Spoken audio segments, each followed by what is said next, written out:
দক্ষিণ কলকাতার আরেকটি খুব নামী দুর্গা উৎসব মদিয়ালি ক্লাব এবছর তারা তাদের দুর্গাপুজোর থিম রেখেছে আত্মশুদ্ধি। প্যান্ডেলটি অসাধারণভাবে সাজানো হয়েছে। এক কথায় মদিয়ালি প্রতি বছরই দুর্গা উৎসবে আমাদের চমক দেখায়। ছোট্ট জায়গায় যে এত ভালোভাবে দুর্গাপুজো করা যায় সেটা মদিয়ালিকে দেখলেই বোঝা যায়। সারদান এভিনিউর স্থানে যে মদিয়ালি ক্লাব বছরের পর বছর আমাদের কিন্তু সুন্দর দুর্গাপুজো দিয়ে চলেছে থিমের মাধ্যমে। এবারে সেই রকমই একটি থিম হচ্ছে আত্মশুদ্ধি।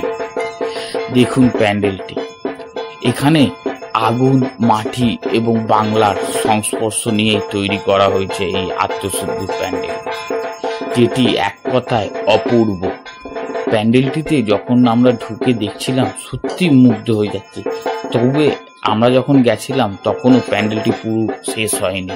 তাহলে ভাবুন দুর্গা পুজোতে কি রকম ভিড় হবে এই উৎসবে, এবং টপ 10-এর মধ্যে এটি তো থাকবে, এটা বলাই উপরে। আপনারা যাবেন তো এবার দুর্গা পুজোতে?